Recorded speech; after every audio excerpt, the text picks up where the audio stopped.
What's good? What's good? Sunday. The sun is trying to fight through. It's laundry day. I'm setting myself up to have a really successful next week. I'm hoping to have a full week of work, which will be really nice to have 2 full weeks of labor work. Not delivery work, but labor work. It's more fun, and yeah, I like it. So I'm hoping next week's a good week. But yeah, minus the fact that we might be going to war, which is the subject of this video specifically. And I'm a nobody, which it makes it really easy to be critical of everybody when you're a nobody. But it's also a lonely life. I acknowledge that. However, I'm going to go criticize someone by the name of Rogan O'Handley is his name. He's a lawyer from Florida, but I discovered him via Instagram a few years ago. He started kind of rising to fame and popularity as an anti-woke voice, an anti-woke conservative voice. And I'm anti-woke, but I'm also not pro-MAGA. It's really tough when you hate both sides around you. But anyways, so his Instagram handle is DC, like Washington, DC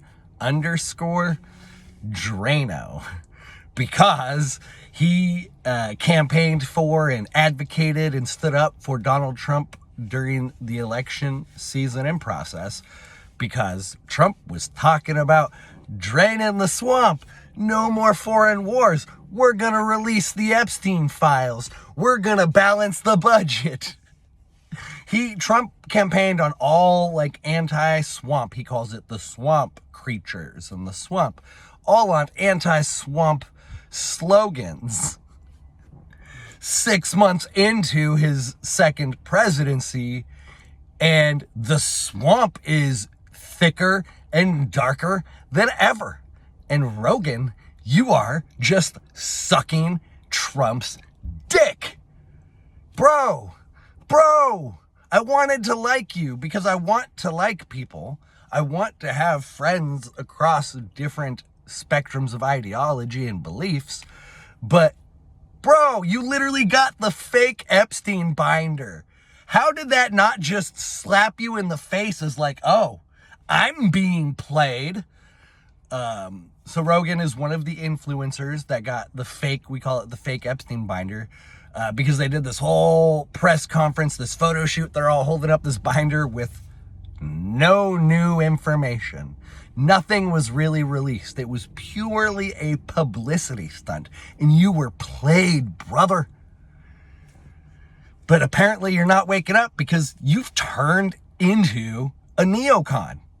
You've become what you used to oppose, what you used to vehemently oppose, you have now become. And that is exactly how the swamp works. You think you're going to fight the swamp, you attack it, and it just pulls you in. I'm so disappointed.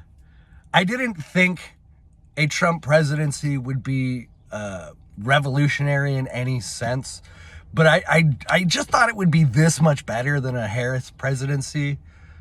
But I was wrong. It is equally as bad as a Harris presidency would have been, in my opinion. And we can't know that for certain, but I genuinely wish I didn't vote for Trump. I wish I would have just abstained, and I probably will moving forward. Moving forward, I'm probably just going to abstain. The key really is in local leadership and local politics. I did an interview with a gentleman named Alan Thomas on my channel. He is part of the American Capitalist Party. It's a new party, and they're trying to really return small towns to the ideal, the mindset of low government interference and more private citizen freedom. And I'm excited about that, but let me get back on point.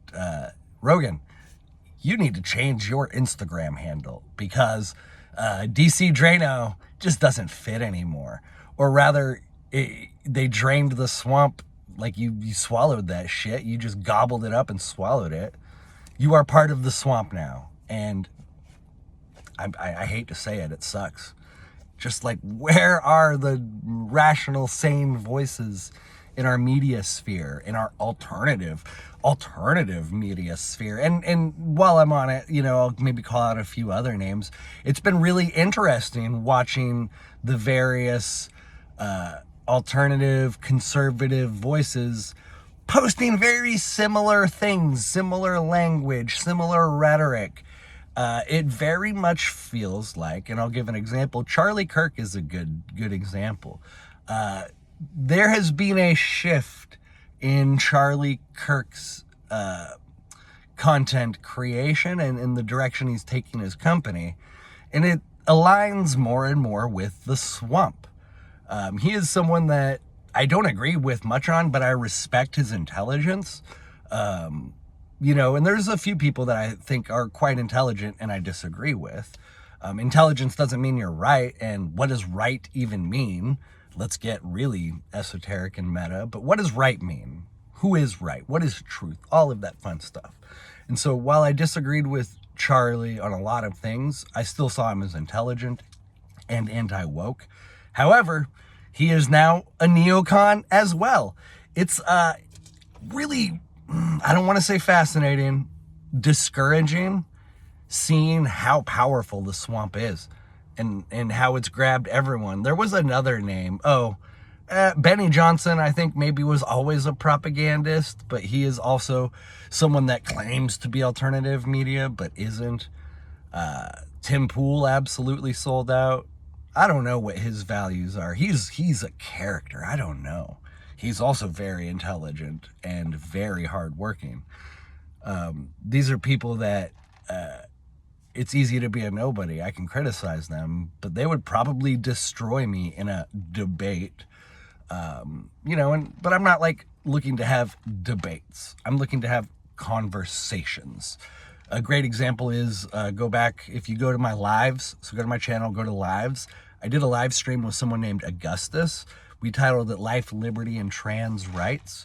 That was one of the best conversations I ever had.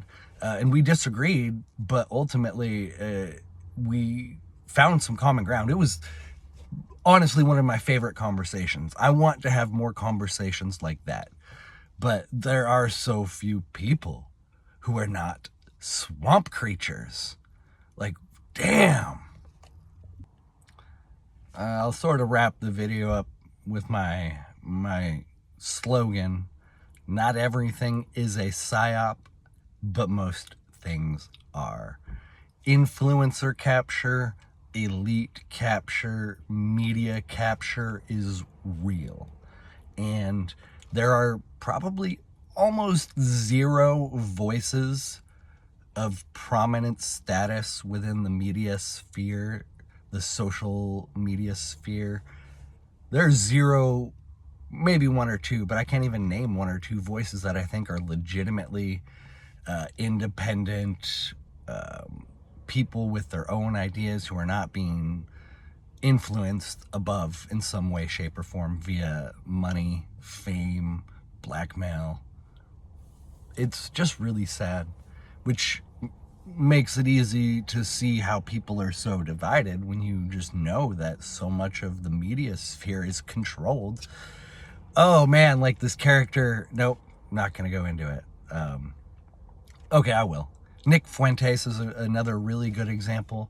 I think he's controlled opposition.